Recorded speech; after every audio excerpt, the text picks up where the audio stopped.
Good evening पूजा।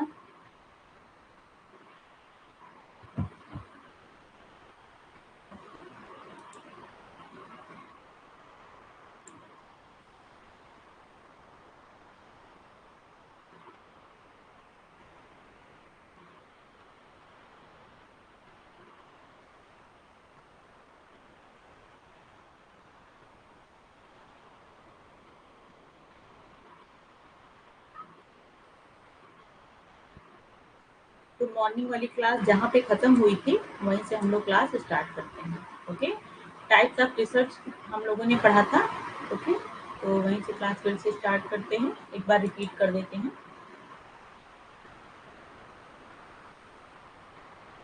पूजा, आपका first paper में क्या चल रहा है अभी? रिसर्च में कौन सा टॉपिक में हम पढ़ा रहे हैं?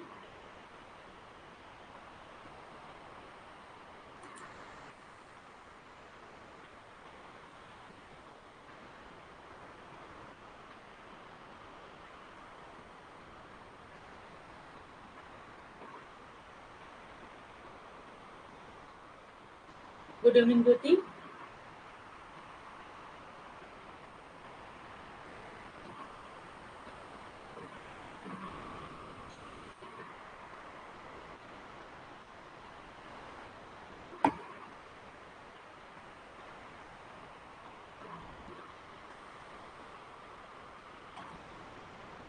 और कौन कौन क्लास ज्वाइन किया है?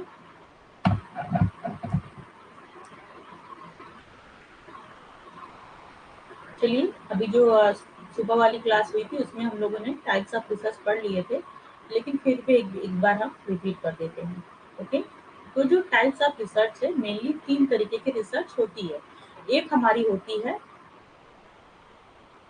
ओके पूजा, तो एक हमारी रिसर्च होती है फंडामेंटल रिसर्च, दूसरी होती है अप्लाइड और तीसरी क्या होती है? Action research. तो फंडामेंटल रिसर्च को हम क्या बोलते हैं? प्योर रिसर्च और बेसिक रिसर्च बोलते हैं। बेसिक रिसर्च ये बोलते हैं, हाँ, मुझे पता है, मैं थोड़ा-सा एक बार रिपीट कर दे रही हूँ। फंडामेंटल है कि जिसके थ्रू हमको क्या मिलती है? थ्योरी पता चलती है और उसी थ्योरी को हम एप्लाइड रिसर्च में अप्लाई करते हैं। और एक्शन रिसर्च क्या होता है? जब हमको किसी चीज़ का तुरंत प्रॉब्लम तुरंत सॉल्यूशन खोजना होता है किसी प्रॉब्लम का, तब हम क्या करते हैं? एक्शन रिसर्च करते हैं। ओके? तो इतना आपने पढ़ लिया था, एक्शन रिसर्च तक ये भी पढ़ लिया था। अब आप देखिए quantitative research and qualitative research. Okay? इसके बारे में मैंने पहले भी थोड़ा आपको बताया हुआ है। क्वांटिटेटिव का मतलब क्या है? जब हम क्वांटिटी की बात करते हैं, हमारा पूरा फोकस होता है कि कितनी क्वांटिटी में लोग सहमत हैं कि नहीं सहमत है, मतलब जो हम डेटा कलेक्ट करेंगे वो क्या करेंगे? क्वांटिटी पे फोकस करके करेंगे। और क्वालिटेटिव का मतलब है जब हम डीप नॉलेज रखेंगे और क्वालिटी के ऊपर फोकस करेंगे। अभी आप इसको देखिएगा, इसमें क्या होता है? जो हमारा क्वांटिटेटिव रिसर्च होता है, इसको कैसे एक्सप्रेस किया जाता है? Express in numbers and graph. जैसे कि वो मैंने एग्जांपल आपको बताया था, ऑनलाइन लर्निंग, है ना? एक एग्जांपल लेके मैं हमेशा चलती हूँ, इसलिए कि आपको एक ही एग्जांपल में सारी चीजें क्लियर होती जाएंगी। Okay, online learning, online learning पे आपको अपना क्या करना है? रिसर्च करनी है कि क्या परसेप्शन है ऑनलाइन लर्निंग का। तो इसमें जब आप डेटा लेंगे, तो आप जब क्वांटिटेटिव डेटा लेंगे तो आप सबको सिर्फ नंबर्स पे ध्यान देने हैं कि कितने लोगों को ऑनलाइन लर्निंग अच्छी लग रही है, उसके लिए यस है, और कितने लोगों को ऑनलाइन लर्निंग के लिए नो। ओके, तो ये होती है हमारी क्वांटिटेटिव रिसर्च, और इसको हमेशा हम नंबर्स या ग्राफ में बता सकते हैं। मान लीजिए 60 लोगों ने बोला कि बहुत अच्छी है ऑनलाइन लर्निंग और 40 लोगों ने बोला कि नहीं अच्छी, तो हम इसको ग्राफ के द्वारा दर्शा सकते हैं ना कि एस के नीचे क्या लिख दिया कि एस किसने बोला? 60% लोगों ने बोला, और नो कितने लोगों ने बोला? 40% लोगों ने बोला। ये हमारी होती क्वांटिटी। ग्राफ के द्वारा कैसे है कि जैसे बहुत अलग अलग टाइप के चार्ट बनाए जाते हैं, पाई चार्ट बनाए जाते हैं, जो सर्कल वाले चार्ट होते हैं, ठीक है? तो अलग अलग तरीके से भी हम दर्शा सकते हैं। मान लीजिए हम इसको दर्शाना है हमको ग्राफ पे, तो हम ये बता सकते हैं कि इसमें क्या है? यस है। ओके, यानी यहाँ पे हम दिखा दिए 60% लोगों ने एस बताया है और 40% लोगों ने क्या बताया है? नो बताया है। तो हम ग्राफ के भी द्वारा दिखा सकते हैं। ग्राफ हमारा अलग अलग तरीके से बनता है, ऐसे भी ग्राफ हम बना सकते हैं। ओके, हाँ, ये हमारा 60% डेटा है, ये हमारा 40% लोगों ने बताया। तो 40% वाले कितने बताए हैं? नो बताए हैं, और 60% वाले इसमें कितने हैं? यस है, मतलब हाँ, उनको अच्छा लगता है। ओके, तो हम इसमें क्या करते हैं, जब हम डेटा प्रदर्शित करते हैं तो इसको नंबर्स और ग्राफ्स में बता सकते हैं। ये पॉइंट आपका क्लियर हो गया होगा। नेक्स्ट पॉइंट आप देखिए, it is used to test और confirm theories and assumption. This type of research can be used to establish generalisable fact about a topic. इसमें क्या होता है, चीजों को हम जनरलाइज कर सकते हैं। जनरलाइज का मतलब होता है, हिंदी में इसको बोलते हैं सामान्यीकृत। ओके, मतलब कि हमको ये पता है कि इसमें जो हमारा डेटा मिल रहा है एकदम साफ साफ पता चल रहा है कि 60% लोगों को ऑनलाइन लर्निंग पसंद है और 40% लोगों को ऑनलाइन लर्निंग बिल्कुल अच्छी नहीं लगती। ओके, तो ये क्या है, इसके द्वारा हमारे जो डेटा मिलते हैं उसको हम अच्छे से जनरलाइज कर सकते हैं, मतलब कि 100% श्योर होके बात कह सकते हैं कि 60% लोगों को पसंद ही पसंद है, क्योंकि उन्होंने यस नो में उत्तर दिया है।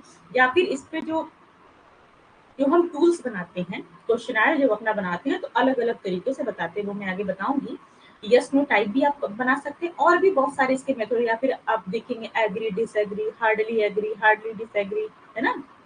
तो इस सब टाइप का भी हम बनाते हैं, या फिर न्यूट्रल।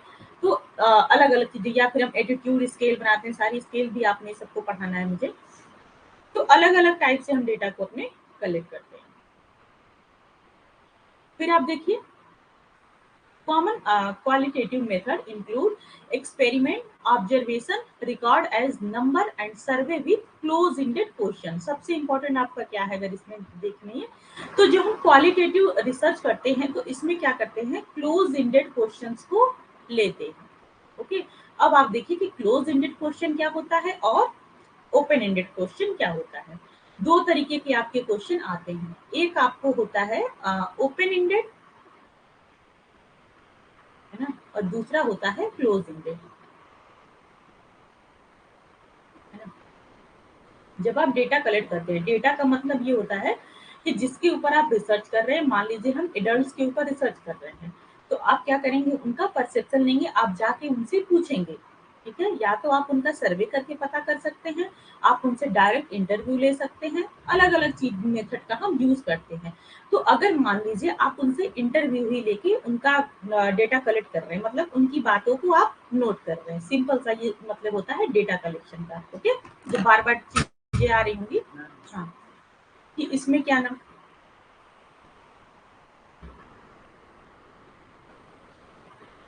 इसमें डेटा कलेक्ट कैसे होता है, डेटा कलेक्ट का ये मतलब है कि उनका इस टॉपिक पे क्या परसेप्शन है ऑनलाइन लर्निंग पे। ओके, इसी को बोलते हैं डेटा। तो जब आप इंटरव्यू लेने जाएंगे एडल्ट्स का कि इनका क्या परसेप्शन है ऑनलाइन लर्निंग पे, मोबाइल दे दिया, ठीक है। तो इसमें क्या होगा, इसमें कुछ न कुछ क्वेश्चन हम रखेंगे। उसमें दो तरीके के क्वेश्चन होते हैं, एक आपके ओपन एंडेड होते हैं, दूसरे आपके क्या है, क्लोज एंडेड। ओपन एंडेड का ये मतलब है कि आपने ये पूछा कि आपका क्या परसेप्शन है, what is your perception about online learning. Okay, तो आपने जब क्वेश्चन लिखा तो उसमें आप क्या कर सकते हैं, यस नो टाइप दे सकते हैं, या फिर आप उसमें नीचे तीन चार लाइन छोड़ दिए कि अपने हिसाब से जो हमारा सैंपल है, मतलब जिसका हम ले रहे हैं डेटा, वो इसमें भरे। तो जब ये होता है कि क्वेश्चंस, एक मिनट में इसको थोड़ा सा इरेज करते हैं, है ना, फिर आपको लिखूंगी तो दिखेगा इसमें अच्छे से। ठीक है, फिर से आप मैं लिखती हूँ यहाँ पे, open ended and close ended क्या क्या होते हैं। ओपन एंडेड, ओके, और क्लोज एंडेड। ठीक है, मतलब ये दो तरीके से हम डेटा कलेक्ट करते हैं। तो आप किसकी बात कर रहे हैं, क्वांटिटेटिव टाइप। तो क्वांटिटेटिव टाइप जो होता है इसमें हम नंबर्स पे ध्यान देते हैं, और इसके लिए हम क्लोज एंडेड टाइप के क्वेश्चंस रखते हैं। क्लोज एंडेड टाइप के क्वेश्चन है कि मतलब कि आपका क्या परसेप्शन है उसके लिए आपने खुद ऑप्शन दे दिया कि यस और नो, है ना, कि परसेप्ट कि आपका मतलब क्या, अगर आपको ऑनलाइन लर्निंग अच्छी लगती है, यस या नहीं, नहीं अच्छी लगती है। ठीक है, तो आपने खुद अपना आंसर, मतलब उनसे आपने बता दिया कि दो ही आपके पास ऑप्शन है, यानी वो क्या है, पूरी तरीके से क्लोज है, और बाकी वो अपने से उसमें कुछ नहीं जोड़ेंगे। ओपन एंडेड का मतलब होता है कि आपने ऑप्शन नहीं दिया है उनको, मतलब लाइन, दो चार लाइन अपने दे दिया कि आप इसके बारे में बताइए कि आपका परसेप्शन क्या है ऑनलाइन लर्निंग के बारे में। ठीक है, तो वो अपने बारे में बताएँगे, कुछ लोग वो बोलेंगे हाँ, बहुत अच्छा है क्योंकि मेरे लिए क्या है मैं घर से क्लास ले पा रहा हूँ, मैं जॉब वाला हूँ, मैं ये हूँ, मैं वो हूँ, ठीक है? कुछ लोग के लिए नहीं अच्छा है, मुझे क्लास में ज़्यादा पढ़ना अच्छा लगता है, ओके? उससे क्या होता है कि मतलब कि इंटरेक्शन अच्छा होता है, मेरी जो प्रॉब्लम्स होती है वो तुरंत मैं टीचर से पूछ पाता हूँ, ठीक है? तो अलग-अलग सब अपना परसेप्शन देंगे, सब मिला के सब अपना पूरा कहानी इसमें लिखेंगे, ठीक है? तो जब ऑप्शन दिया जाता है कि अपनी सारी बात लिखिए, उसको बोलते हैं ओपन एंडेड क्वेश्चन। और जब ऑप्शन आप खुद दे दिए हैं कि यस या नो में सिर्फ हमको बताइए, उसको बोलते हैं क्लोज एंडेड क्वेश्चन। ओके, ये चीज आप याद रखिएगा क्योंकि हर रिसर्च में आपको, हर टाइप्स ऑफ रिसर्च में ये चीजें आपको आने वाली हैं। ओके, तो आप समझ लीजिए क्लोज एंडेड क्वेश्चन। तो इसमें जब क्वांटिटेटिव रिसर्च हम करते हैं तो इसमें किसका यूज करते हैं? क्लोज एंडेड क्वेश्चन का, यस नो टाइप का। इसलिए यूज करते हैं क्योंकि हम इसमें नंबर्स पे फोकस करते हैं। तो अगर बताइए यस नो टाइप रहेगा तो हमको डेटा मिल जाएगा ना, साफ साफ दिखेगा कि 60% लोगों ने यस बोला और 40% लोगों ने नो बोला, है ना? क्योंकि तो हम कौन सी रिसर्च कर रहे हैं? हम क्वालिटेटिव कर रहे हैं, हम नंबर से फोकस कर रहे हैं। इसमें बताइए क्या हम इसमें ओपन एंडेड क्वेश्चन देके हमको डेटा मिल पाएगा नंबर्स में? अगर कोई अपनी पूरी कहानी बता रहा है इसमें कि हमको क्यों नहीं पसंद है तो क्यों पसंद है, इसको हम नंबर्स में नहीं लिख सकते, है ना? तो इसमें हम कौन सी रिसर्च लगाते हैं? इसमें हम क्वांटिटेटिव नहीं लगा सकते, इसमें हमको लगानी पड़ेगी क्वालिटेटिव। क्वालिटेटिव का मतलब है जहाँ रिसर्च हम डीप वे में करते हैं। उनको ऑनलाइन लर्निंग पसंद है तो क्यों पसंद है, नहीं पसंद है तो क्यों नहीं पसंद, ये अपनी बात पूरी लिख दी है। ओके, समझ में आया इतना? मैं समझा पा रही हूँ आपको कि नहीं? Open ended and close ended आ गया समझ में? सिर्फ आपको रटना नहीं है, ओके?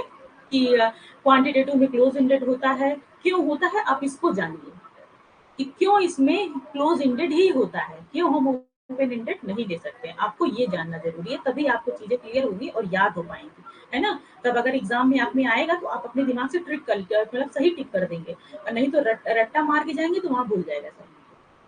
ओके, तो चीजों को समझिए आप कि क्यों क्लोज एंडेड होता है, क्योंकि क्लोज एंडेड रहेगा तो हमको साफ साफ डेटा मिल जाएगा, हमको नंबर्स में डेटा अपना रखना है, इसलिए हम क्वांटिटेटिव रिसर्च में क्लोज एंडेड करते हैं। और अगर हम ओपन एंडेड दे दें, पूरा उनको खुली छूट दे दी है कि आप देखिए जो मन करे वो कहानी लिख दीजिए इसमें, तो उसको क्या वो नंबर्स में हम सो ही नहीं कर पाएंगे, वो तो पूरी कहानी आ गई उनकी ना। तो इस वजह से ऐसा होता है। ओके, गुड, वेरी गुड, समझ में आ गया। तो भाई और लोग भी बताइए, 3 लोग और भी जुड़े हुए हैं ना, आप लोग भी अपना बताया करिए, समझ में आ रहा है नहीं समझ में आ रहा है। ओके, चलिए यही मैं एक चीज और बता देती हूँ, क्योंकि बार बार आएगा ना सैंपल ये सब चीजें तो अच्छा नहीं रहेगा। एक मैं आपको बताती हूँ सैंपल एंड पॉपुलेशन, क्योंकि ये भी चीजें आपको बार बार आएंगी तो यहीं पे क्लियर हो जाएंगी तो सही रहेगा। ओके, सैंपल और पॉपुलेशन क्या होता है? SAMPLE, ओके, ए लिखा है, एंड पॉपुलेशन। मैं आपसे कुछ क्वेश्चन पूछूंगी, उसका आप आंसर दीजिएगा, है ना? सब लोग आंसर देंगे। मान लीजिए सारी लड़कियां हैं यहाँ पे, इसलिए मैं लड़कियों वाला क्वेश्चन पूछती हूँ। आपको क्या करना है, आपके यहाँ दिवाली आने वाली है, ठीक है? आपको बैंगल्स खरीदने हैं। आप एक बैंगल्स के शॉप पे गई, उस शॉप पे सारे बैंगल्स हैं, ओके? मतलब एक ऐसी शॉप है जिसपे सिर्फ और सिर्फ बैंगल्स मिलता है ना? आप देखेंगे ना आपकी मार्केट में ऐसी चीज होती है कि वहाँ पे बहुत सुंदर सुंदर बैंगल्स मिलते हैं, है ना? तो इस शॉप पे आप गई, वहाँ सारे के सारे बैंगल्स हैं, ओके? और उसमें से आप तो सारा बैंगल्स नहीं ले सकती ना, 2-4 सेट आप लेंगी, या 1 सेट लेंगी, या 2 सेट या 3 सेट, ठीक है? जिसको जितनी रिक्वायर है उतना चीजें ले लिया। तो आपने क्या किया, 1 सेट, 2 सेट, 3 सेट बैंगल अपने लिए बनवा ली, 1 दर्जन 2 दर्जन हम लोग बोलते हैं, चूड़ी बोलते हैं जो हम लोग लेते हैं, ओके?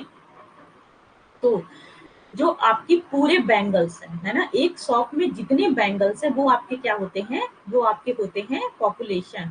मतलब जो ओवरऑल चीज होती है वो पॉपुलेशन होती है, और इसमें से जो आप 1 सेट बांध दिए, 2 सेट, 3 सेट, मतलब जो भी आपको लेना है, 2, 4, 10 जो भी लेना है, ठीक है?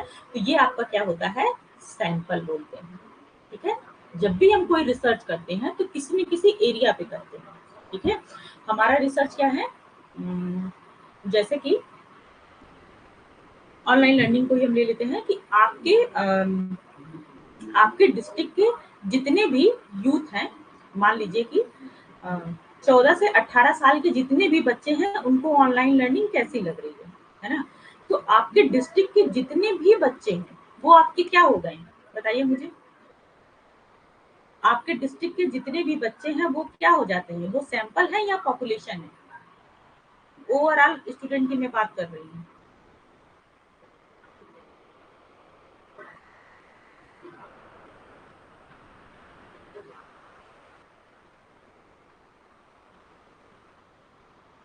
वेरी गुड ज्योति। हाँ, जो चीजें हमारी ओवरऑल, मतलब जिस पे हमको रिसर्च करना है, जो हमारा ओवरऑल है, वो हमारा क्या होता है? हमारा पॉपुलेशन होता है।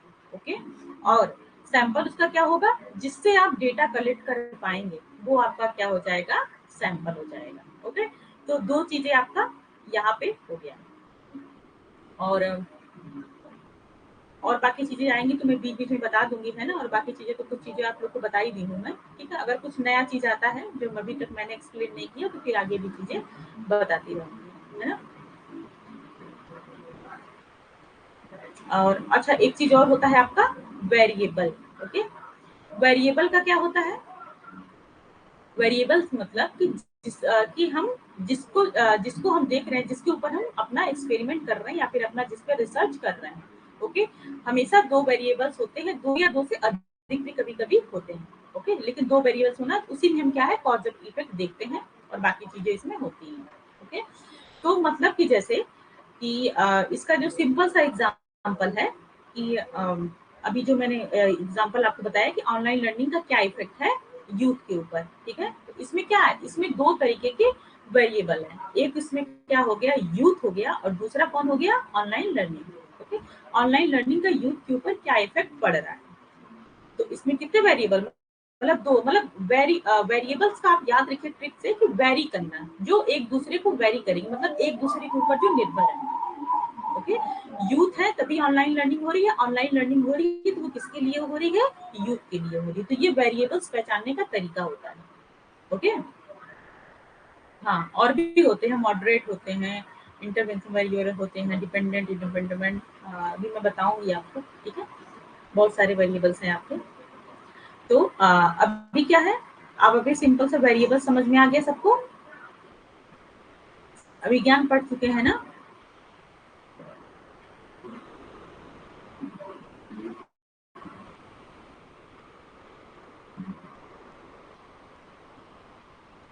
अब आप देखिए कि quantitative research is at risk for research bias, including information bias or omitted variable bias, sampling bias and selection bias. इसमें क्या है कि कभी कभी इसमें बायसनेस भी होती रहती है, पर बायसनेस अपनी रिसर्च में हमें करना नहीं है। जब भी आप रिसर्च करेंगे तो उसमें क्या है, बायसनेस नहीं करनी है ना। जो रिकॉर्ड हमको मिल रहा है, जो हमको डेटा मिला, उसी के अकॉर्डिंग हमको अपनी रिसर्च करनी होती है। चाहे वो पॉजिटिव वे में मिले, चाहे निगेटिव वे में मिले, उससे ये मतलब नहीं होता। पर हाँ, जब ये चीजें होती हैं, जब हम क्वांटिटेटिव रिसर्च करते हैं, तो हमको जो डेटा मिलता है वो मतलब बहुत अच्छे से नहीं मिल पाता, मतलब कि डीप डेटा नहीं मिल पाता है।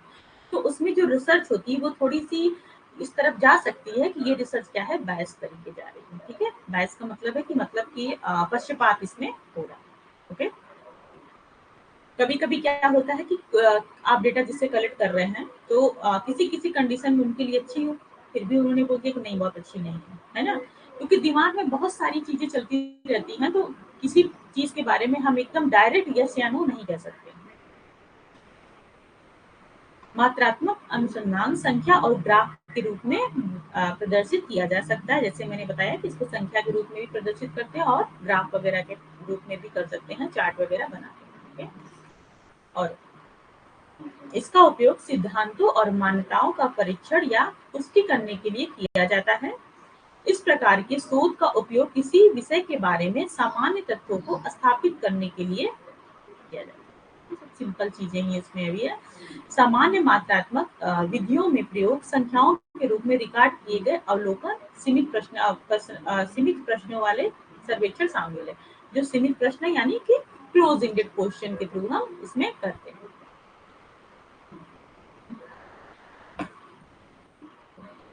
अब आप देखिए qualitative research. Okay. Qualitative research का क्या होता है, इसको हम वर्ड में एक्सप्रेस करते हैं। क्वांटिटेटिव रिसर्च को हम नंबर्स में एक्सप्रेस करते हैं और क्वालिटेटिव रिसर्च को हम वर्ड्स में एक्सप्रेस करते हैं, क्योंकि मैंने बताया कि इसमें किसका होता है, ओपन एंडेड क्वेश्चन का यूज होता है ना। तो ओपन एंडेड रहता है तो आदमी सब हिसाब से जिसको जो समस्या है, जो परेशानी है, जितना अच्छा लग रहा है सब चीजें इसमें भरता है ना। तो इस वजह से क्या है कि इसको हम नंबर्स में प्रदर्शित नहीं कर सकते, और इसके जो क्वेश्चंस होते हैं उसके लिए हमको ओपन एंडेड क्वेश्चन रखना पड़ता है, मतलब उसका इंड को ओपन रखना पड़ता है ताकि इसको उसमें भरा जा रहा है। ठीक है, और इसके द्वारा क्या होता है, इन डेप्थ में इंसाइट हमको हो पाता है, मतलब कि पूरी तरीके से समझ में आता है कि अगर प्रॉब्लम है किसी को तो क्यों है, नहीं है तो क्यों नहीं है, अच्छा लग रहा है तो क्या बात है, बुरा लग रहा है तो क्या बात है। ओके, और इसके द्वारा क्या होता है, it is use to understand concept, thought and experience. इसके द्वारा क्या होता है, हम समझ सकते हैं कि इसका हमारे जो हमारा क्वेश्चन है, जो हम क्वेश्चनर बना के ले गए हैं, इसमें क्या है, इसका क्या कॉन्सेप्ट है, इनका थॉट्स क्या है, इनका इसके लिए एक्सपीरियंस क्या है।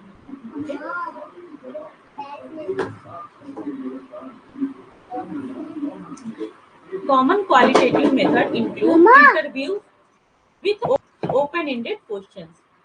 Okay? ये जो होता है कैसे होता है, ओपन एंडेड क्वेश्चन के थ्रू होता है।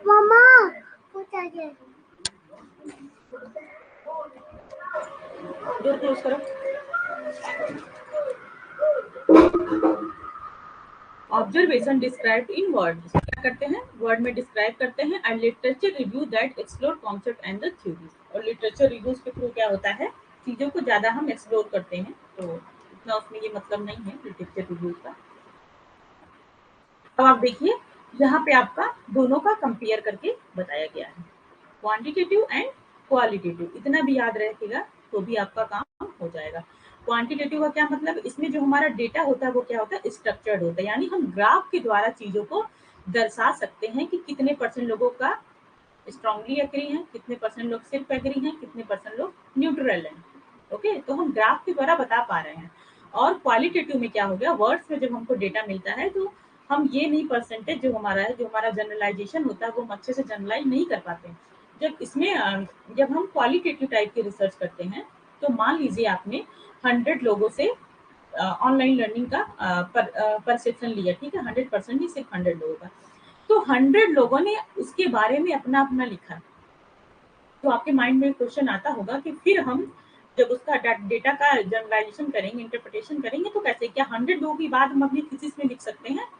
ऐसा नहीं हो सकता ना। अगर 100 लोग की बात एज इट इज हम बताने लगेंगे तो वो तो पता नहीं कितने पेज की चली जाएगी किसी, तो ऐसा नहीं होता। फिर उसमें क्या होता है कि जो इनका मेन पॉइंट, कुछ ऐसे पॉइंट होते हैं जो सबने बोले होते हैं, ओके, या फिर वो पॉजिटिव में कुछ पॉइंट ऐसे होते हैं जो सबने बोले होते हैं, कुछ निगेटिव का ऐसा पॉइंट होता है जो सबने बोला होता है।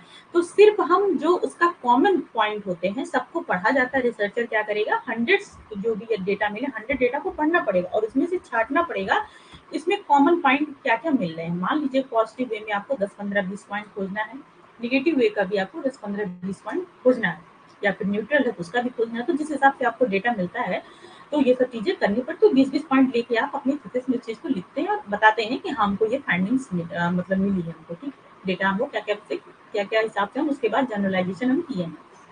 तो इसमें जो हमारा डेटा रहता है वो क्या होता है, अनस्ट्रक्चर्ड होता है। और इसमें क्या करते हैं कि हम स्टैटिक्स के तरीके से चीजों को बता सकते हैं।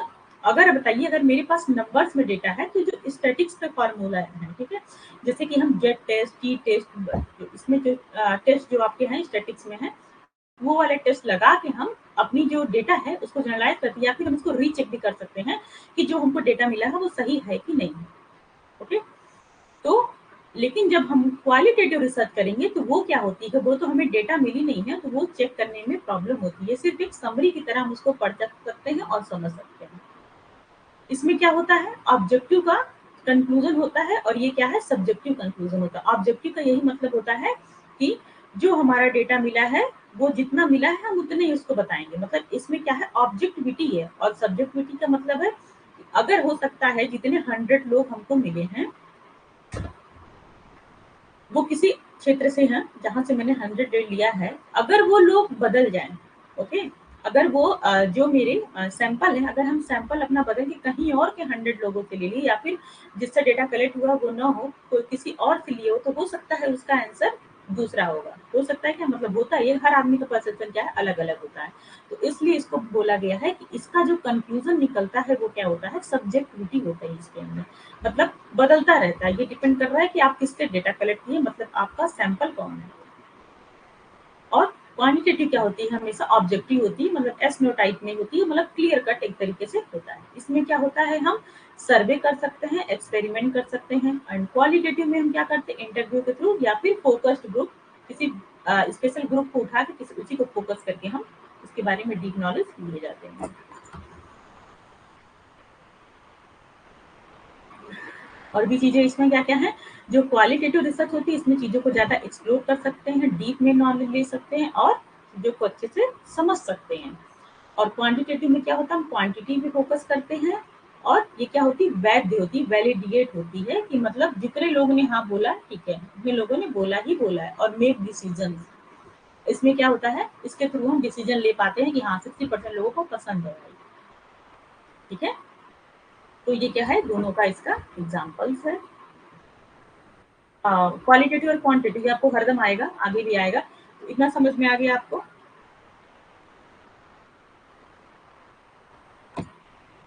मुझे बीच बीच में बताते चलिए जब मैं पूछ रही हूँ, ताकि हमको भी पता चले कि आप लोग को आ गया है, हमको आगे बढ़ना है। ओके,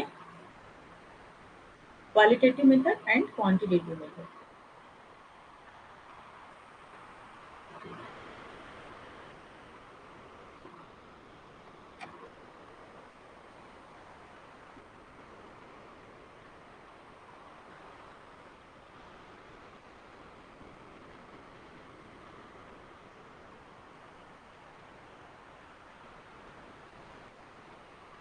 डिफरेंट रिसर्च में ये नहीं पता चलता कि कौन सा क्वालिटेटिव है और कौन सा क्वांटिटेटिव है। ओके, प्लीज आप अलग अलग बता दीजिए, ठीक है। अभिज्ञान इसमें क्या है, इसमें प्रॉब्लम है ही, है ना। कोई भी रिसर्च होती है तो उसमें मतलब कोई भी क्या, ज्यादातर रिसर्च जो है कि हम दोनों तरीके से करते हैं, है ना। कोई भी रिसर्च आप कर रहे हैं, मान लीजिए कि आपने क्या किया, सिर्फ अगर एक्सपेरिमेंटल की हम बात करें तो ये रिसर्च हमेशा क्या होती है, क्वांटिटेटिव होती है ना। इस पे हम ज्यादा क्वांटिटी पे फोकस करते हैं, कौन चीजें कितनी बन रही हैं। अगर आप बोलिए डिस्क्रिप्टिव रिसर्च की हम बात करते हैं, है ना, चाहे आप केस स्टडी करें या फिर आप इथेनोग्राफी रिसर्च करें, तो इसमें क्या होता है कि हम दोनों तरीके से करते हैं। और अगर सबसे अच्छी रिसर्च कोई मानी जाती है तो मिक्स मेथड ही माना जाता है। मिक्स मेथड का मतलब है कि आप क्वालिटेटिव बेस पे फोकस कर रहे हैं और उस पर क्वांटिटेटिव पे भी फोकस कर रहे हैं।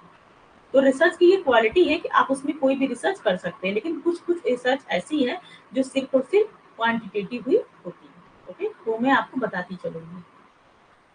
ओके अभिज्ञान, लेकिन ये थोड़ा सा ना मतलब कंफ्यूजन वाला टॉपिक, अगर आपको कंफ्यूजन हो रहा है तो इसमें कोई गलत बात नहीं है, वो सबको होते हैं कंफ्यूजन इसमें, है ना। वो तो रिसर्चर के ऊपर डिपेंड करता है कि वो क्वालिटेटिव मेथड यूज कर रहा है कि क्वांटिटेटिव मेथड यूज कर रहा है। लेकिन क्या नाम है, करना चाहिए दोनों। ठीक है, हमने जो अपना किया था डिजर्टेशन, वो दोनों पे था। हाँ, तो डिजर्टेशन डिजर्टेशन में तो बहुत ही कम ही लोग को मैंने सुना है कि दोनों मेथड यूज करते हैं, क्वालिटेटिव और क्वांटिटेटिव। लेकिन जो मेरे गाइड थे, उनको रिसर्च का बहुत नॉलेज है, तो वो मुझसे दोनों करवाए थे। बोले कि मिक्स मेथड यूज करो, क्वालिटेटिव भी डेटा कलेक्ट करो और क्वांटिटेटिव भी कलेक्ट करो। तो मैंने जो क्वेश्चन बनाए थे वो ओपन एंडेड भी थे और क्लोज एंडेड भी थे। तो रिसर्च की डिजाइन आप में जो दी गई है वो मैं आपको बताती हूँ। डिस्क्रिप्टिव, एक्सपेरिमेंटल, हिस्टोरिकल और क्वालिटेटिव। क्वांटिटेटिव आपने पढ़ लिया है। एक मिनट मैं थोड़ा आपका एक बार सिलेबस देख लूँ, है ना, कि हम लोग है कहाँ। हाँ, एजुकेशनल रिसर्च की आपकी डिजाइन दी गई, 3 डिजाइन आपको पढ़नी है। एक आपकी डिस्क्रिप्टिव पढ़नी है, दूसरी आपकी एक्सपेरिमेंटल पढ़नी है और तीसरी आपकी पढ़नी है हिस्टोरिकल पढ़नी है। ओके, 3 पढ़ना है। उसके बाद आपका ये पार्ट 1 खत्म हो जाएगा, है ना। सबसे इजी अगर कोई पार्ट है तो पार्ट 1 ही सबसे इजी है, और बाकी सबको काफी चीजें आपको पढ़नी है, टफ टफ ही है। पार्ट 1 और पार्ट डी वाला बहुत इजी है। सबसे टफ है कोई तो पार्ट सी है ना। मुझे भी टफ लगता है वो। चलिए, डिस्क्रिप्टिव रिसर्च डिजाइन। डिस्क्रिप्टिव का मतलब क्या है, वर्णनात्मक अनुसंधान डिजाइन। इसको क्यों किया जाता है कि मान लीजिए कि आपको किसी कहीं मतलब स्टडी करनी है, तो आप क्या करेंगे, पूरा मतलब डिस्क्रिप्टिव टाइप का करेंगे। डिस्क्रिप्टिव का मतलब उसके डीप में जाके आप नॉलेज लेंगे और किसी चीज को, आपकी जो प्रॉब्लम है उसको आप पूरी तरह से डिस्क्राइब कर रहे हैं। जैसे हमने देखा ऑनलाइन लर्निंग का एक ही मतलब एक ही एग्जांपल लेके चलती हूँ। ऑनलाइन लर्निंग का जो है उस पे हम डिस्क्रिप्टिव रिसर्च कर रहे हैं। ओके, कि उसमें जो प्रॉब्लम्स आ रही है बच्चों को, किस एरिया के बच्चों को प्रॉब्लम्स आ रही है, किस एज ग्रुप की प्रॉब्लम आ रही है ना, क्यों प्रॉब्लम आ रही है, तो पूरी तरीके से हम उसका वर्णन करेंगे अपनी थीसिस में, जो हम रिपोर्ट तैयार करेंगे। ये होती है आपकी descriptive research. Descriptive research design is a type of research design that aims to obtain information to systematically describe a phenomena, situation or population. ठीक है? अगर हमारे पास कोई सिचुएशन है, हमारी कोई पॉपुलेशन है, कोई हमारे पास कोई घटना है, कोई हमारी फेनामेना है, ठीक है, उस पे हम क्या कर रहे हैं, पूरे डीप में जाके अपनी नॉलेज हम उसमें लेते हैं और चीजों को फिर डिस्क्राइब करते हैं। जो हमारा रिजल्ट आया उसको हम पूरा एकदम डिस्क्राइब वे में लिखते हैं। अच्छा बताइए, यहाँ पे अगर हम क्वेश्चन क्वेश्चनर का बनाएंगे तो हम क्वालिटेटिव मेथड का बनाएंगे कि क्वांटिटेटिव मेथड का बनाएंगे, या फिर दोनों बनाएंगे? अगर हम डिस्क्रिप्टिव रिसर्च कर रहे हैं, ठीक है, चलिए मैं बता देती हूँ, यहाँ हम क्या है मिक्स मेथड यूज करेंगे, है ना। मिक्स्ड मेथड मतलब क्वालिटेटिव का भी बनाएंगे और क्वांटिटेटिव का बनाएंगे, लेकिन अगर हम चाहें तो सिर्फ और सिर्फ क्वालिटेटिव का भी बना सकते हैं। अगर हमें किसी चीज के बारे में डिस्क्राइब करना, पूरी तरीके से बताना है, तो क्या हम यहाँ पे क्वांटिटेटिव रिसर्च लगा सकते हैं? तो जो हमारा रिजल्ट आएगा वो उतना ज्यादा हम मतलब उसको उतना सटीक नहीं कर पाएंगे, है ना। हमने यस नो टाइप क्वेश्चंस बना लिए, जाके डेटा कलेक्ट कर लिया, उसको रिसर्च कर दी, हाँ इतनी परसेंट लोगों को है, तो वो मजा नहीं आएगा उस रिसर्च में, ठीक है। जो फाइंडिंग्स मिलेगी वो खुद नहीं अच्छी लगेगी। हम्म, ठीक है, तो समझ में आया भैया। लेकिन हम कर सकते हैं डिस्क्रिप्टिव के लिए, हम क्वांटिटेटिव भी कर सकते हैं, बिल्कुल कर सकते हैं। तो इसीलिए क्या है कि रिसर्च में थोड़ा सा इसमें बोली कि इस तरह से जोल है कि हर रिसर्च का थोड़ा सा अलग अलग है कि किस पे ज्यादा फोकस करना है। लेकिन अच्छी रिसर्च क्या है कि हम दोनों पे फोकस करके देखें। ओके,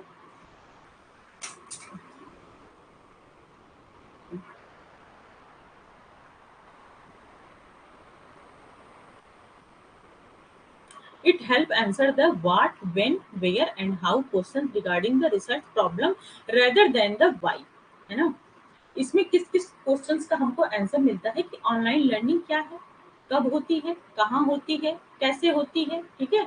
तो इन सब क्वेश्चंस का हम इसमें प्रॉब्लम ढूंढते हैं rather than the why. Why का प्रॉब्लम इतना डिस्क्रिप्टिव रिसर्च से नहीं मिल पाता है जितना कि हम what, when, where and how, तो हम क्वेश्चंस अपना ढूंढ पाते हैं। जो हमारी रिसर्च प्रॉब्लम है, इन क्वेश्चंस को हम उसमें देख पाते हैं।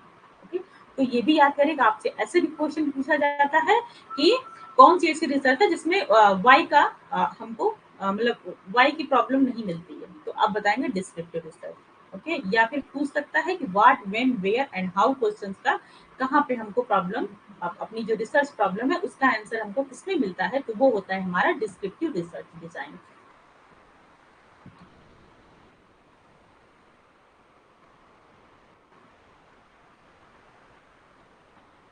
A descriptive research design can use a wide variety of research methods to investigate one or more variables। ठीक है, एक या एक से अधिक जो हमारे वेरिएबल्स हैं, वैसे अगर अच्छी रिसर्च होती है तो दो या दो से अधिक वेरिएबल्स पे ही रिसर्च होती है ना। तो जो हमारे वेरिएबल्स हैं उनको अच्छे तरीके से हम इन्वेस्टिगेट कर सकते हैं। The researcher does not control or manipulate any of the variable but only observe and measure them। इसमें क्या होता है, जो रिसर्चर होता है वो अपने वेरिएबल्स को मैनिपुलेट नहीं करता है, मतलब कि हेर फेर उसमें नहीं करना है। अगर आप मैनिपुलेशन की बात करेंगे तो मैनिपुलेशन सबसे ज्यादा अगर पॉसिबल है, लोग करते भी हैं, तो एक्सपेरिमेंटल रिसर्च में मैनिपुलेशन किया जाता है और बाकी रिसर्च में मैनिपुलेशन नहीं करना चाहिए। एक्सपेरिमेंटल में अभी मैं आगे बताती हूँ, सब एक में बताऊंगी तो गड़बड़ हो जाएगी, ठीक है। यहाँ पे हेर फेर नहीं हो सकता। अगर मान लीजिए किसी बात को आप डिस्क्राइब कर रहे हैं, आप डिस्क्रिप्टिव मतलब आपको पूरी डीप में नॉलेज चाहिए कि ऑनलाइन लर्निंग का क्या इफेक्ट पड़ रहा है ना, तो आप अपने वेरिएबल्स को ही मैनिपुलेट कर रहे हैं, हेर फेर कर रहे हैं, मतलब कि दो चार वेरिएबल से आप बात किए और बाकी का जो आपको करना है, आपको आपका एम है कि 100 हमको डेटा कलेक्ट करना है और आपने 20 लोगों से डेटा कलेक्ट किया, उनके बारे में जाना, बाकी 80 डेटा आपने खुद भर दिया, ऐसा होता है, रिसर्चर लोग करते हैं कि 80 डेटा अपने से ही भर देते हैं, उसके अकॉर्डिंग, ठीक है, जो भी 20 लोगों का व्यू दिखा उसी के अकॉर्डिंग अपना मन बना के डेटा भरते हो, लेकिन ये गलत है। हम इसमें मैनिपुलेशन नहीं करते, मतलब हेर फेर नहीं किया जाता। मैनिपुलेशन जो मतलब आता है बार बार आएगा, इसका मतलब है कि हेर फेर। हम अपने डेटा में हेर फेर नहीं करेंगे। या फिर मान लीजिए आपका जो डेटा मिला वो जाता निगेटिव की तरफ, पॉइंट की तरफ जा रहा है, तो आपने उसको क्या बना दिया, अपने हिसाब से हेर फेर करके पॉजिटिव बना दिया, तो ऐसा नहीं करना है। ओके, इसको बोलते हैं manipulation. But only observe and measurement, इसके द्वारा, इसके लिए हम क्या कहते हैं कि इसके में हम जो हमारे सैंपल हैं बस उनको हम ऑब्जर्व कर सकते हैं कि वो क्या बोल रहे हैं क्या नहीं बोल रहे हैं, और उनकी बातों को हम मेजर कर सकते हैं, यानी नाप सकते हैं, नाप तोल सकते हैं, अपना रिकॉर्ड रख सकते हैं उसका। ये नहीं है कि हम अपने हिसाब से डेटा भरने लगे। ओके, ये होता है manipulation. Descriptive research is usually defined as a type of quantitative research, though qualitative research can also be used for descriptive purpose। देखिए यहाँ पे लिखा है ना कि हम दोनों का यूज कर सकते हैं, क्वांटिटेटिव और क्वालिटेटिव। पर अगर ज्यादा अगर यहाँ पे बात की जाए तो हम किसका यूज करेंगे, क्वालिटेटिव रिसर्च का इसमें ज्यादा फोकस करेंगे। सिर्फ क्वालिटेटिव के थ्रू भी रिसर्च कर सकते हैं, पर सिर्फ क्वांटिटेटिव की तरफ ज्यादा अच्छा नहीं माना जाएगा उसको।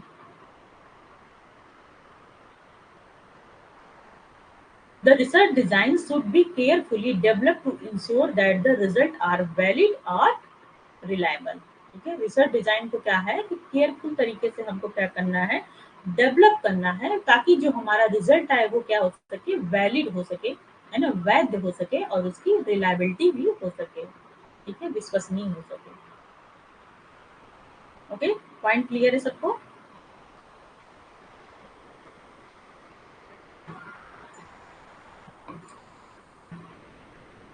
पूजा, आप बोल ले रही हैं, आपको क्लियर है सब?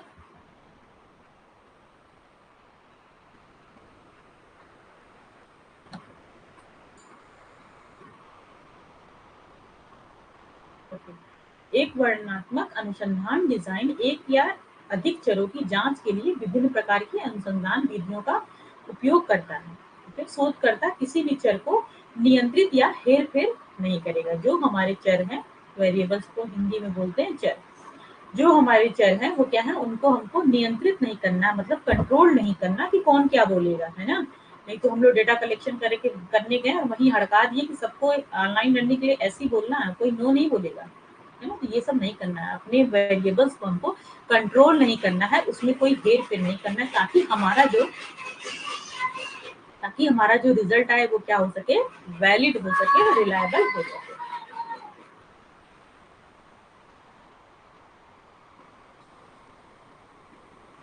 वर्णनात्मक शोध को आमतौर पर एक प्रकार की मात्रात्मक शोध के रूप में परिभाषित किया जाता है, हालांकि गुणात्मक शोध का उपयोग वर्णनात्मक उद्देश्यों के लिए भी किया जा सकता है। ठीक है, तो हम दोनों का यूज करेंगे इसमें, क्वालिटेटिव और क्वांटिटेटिव। यह सुनिश्चित करने के लिए अनुसंधान डिजाइन सावधानीपूर्वक विकसित किया जाना चाहिए कि परिणाम मान्य हो और हमारा विश्वसनीय हो। जो हम अपना रिसर्च डिजाइन बना रहे हैं, मतलब हम मेट्रोलॉजी वगैरह इसमें जो यूज कर रहे हैं, हम जो क्वेश्चनायर बना के ले जा रहे हैं, जिस टूल से हम उसको माप रहे हैं, वो क्या होना चाहिए, वो वैलिड होना चाहिए और रिलायबल होना चाहिए, इसमें कोई हमको हेरफेर नहीं करनी है। इस हिसाब से हमारा रिसर्च होता है।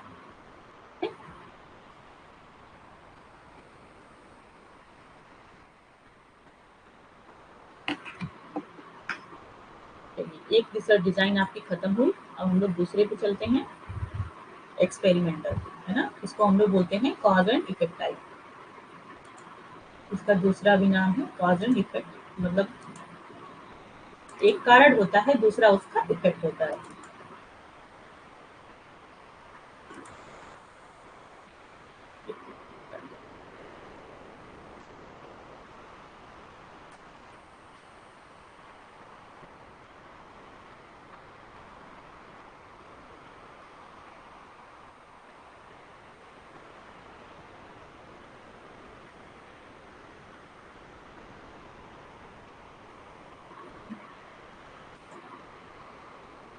तैयारी कैसी चल रही है आप लोग की?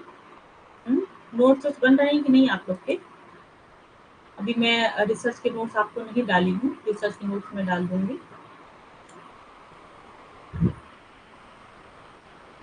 पूजा नोट्स बन रहे हैं आपके?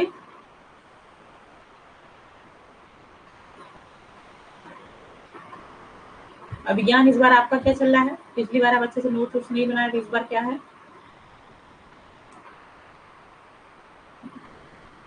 प्रोग्रेस रिपोर्ट आप लोग सब लोग दीजिए अपनी।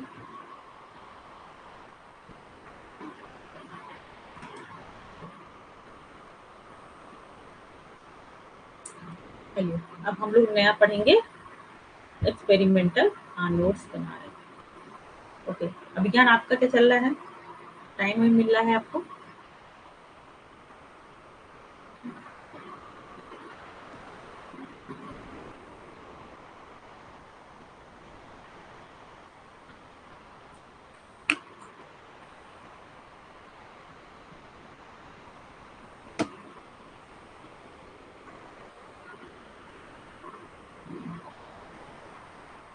एक्सपेरिमेंटल रिसर्च डिजाइन, इसको मैं थोड़ा सा बता देती हूँ, ठीक है? फिर इसको नेक्स्ट क्लास में हम लोग कल की क्लास में मॉर्निंग में 10 बजे इसको अच्छे से देखते हैं। एक्सपेरिमेंटल का मतलब है कि जब हम दो वेरिएबल्स को एक्सपेरिमेंट के थ्रू देख रहे हैं, ओके, क्या कॉज एंड इफेक्ट हो रहा है। जैसे कि मान लीजिए इसका सिंपल सा जो एग्जांपल होता है कि आप कहीं एक्सपेरिमेंट कर रहे हैं, ओके, कि पौधों में पानी डालने से पौधों की वृद्धि होती है ना? आपने साइंटिफिक तरीके से इस चीज का रिसर्च कर रहा है।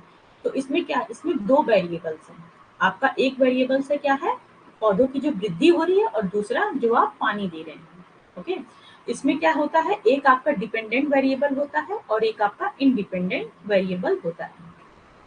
मैं ऐसे लिख दूं, डिपेंडेंट वेरिएबल और इंडिपेंडेंट वेरिएबल, ओके।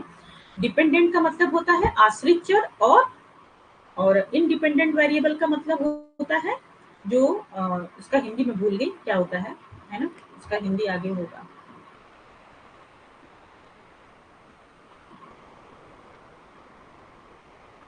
पता नहीं क्या होता है, कल की क्लास में बताऊंगी, तो हिंदी किसी को जाननी है तो ठीक है। एक हमारा हो गया डिपेंडेंट वेरिएबल और दूसरा क्या होता है, इंडिपेंडेंट वेरिएबल। मतलब ये क्या है, पूरी तरीके से इंडिपेंडेंट वेरिएबल है, यानी उसको बोलते हैं, स्वतंत्र चर बोलते हैं, ठीक है। तो इंडिपेंडेंट वेरिएबल जो किसी के ऊपर डिपेंडेंट नहीं रहता है, पूरी तरीके से वो क्या होता है, फ्री होता है। और डिपेंडेंट वेरिएबल का मतलब है कि आश्रित है, किसी न किसी के ऊपर आश्रित है। तो ये आश्रित किसके ऊपर रहता है, इंडिपेंडेंट वेरिएबल के ऊपर आश्रित होता है। जैसे कि हमने जो एग्जाम्पल आपको बताया, आपको मतलब रिसर्च का जो टॉपिक बताया है कि पौधों में पानी देने से पौधों की वृद्धि होती है। तो पौधों में पानी देना वो क्या है, वो इंडिपेंडेंट वेरिएबल है। हाँ, वाटर यहाँ लिख देते हैं, वाटर, ठीक है। और यहाँ पे जो प्लांट की ग्रोथ हो रही है वो क्या है, डिपेंडेंट। तो ये बताइए, अभी आपको क्लियर हो जाएगा कि क्या है चीजें।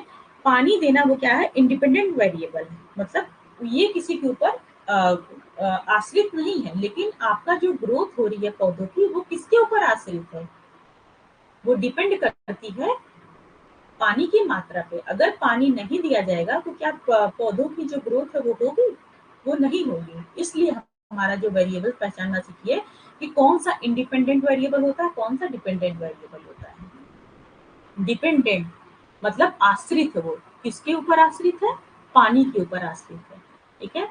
तो ग्रोथ हमारा क्या हो गया, डिपेंडेंट वेरिएबल, वो आश्रित है किसी के ऊपर, पानी देने के ऊपर आश्रित। तो पानी हमारा क्या होगा, इंडिपेंडेंट, वो किसी के ऊपर आश्रित नहीं, उसका जब मन करेगा पौधे में पानी देगा कोई, नहीं मन करेगा नहीं देगा, ओके। तो ये दो तरीके के वेरिएबल्स होते हैं। इसमें हम करते हैं, आपका एक्सपेरिमेंटल वेरिएबल होता है, एक्सपेरिमेंटल रिसर्च होता है। इन्हीं दोनों का हम कॉज एंड इफेक्ट इसमें देखते हैं और हम कोई अपना एक्सपेरिमेंट करते हैं, ओके। तो हम नेक्स्ट क्लास में पढ़ाएंगे इसको, नहीं तो फिर ज्यादा ही हो जाएगा, ठीक है। इतना समझ में आया, dependent variable and independent variable, Jyoti?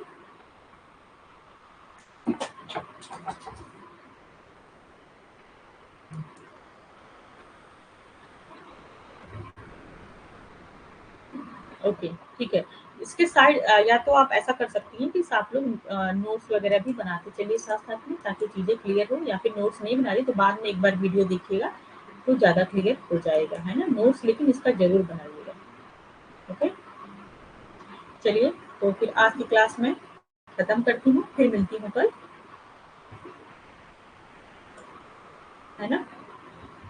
10 AM कल फिर आपकी क्लास होगी। ओके, सब लोग ज्वाइन करिएगा class. Thank you so much for joining. Okay, welcome Jyoti. ठीक है, मैं क्लास एंड करूँ?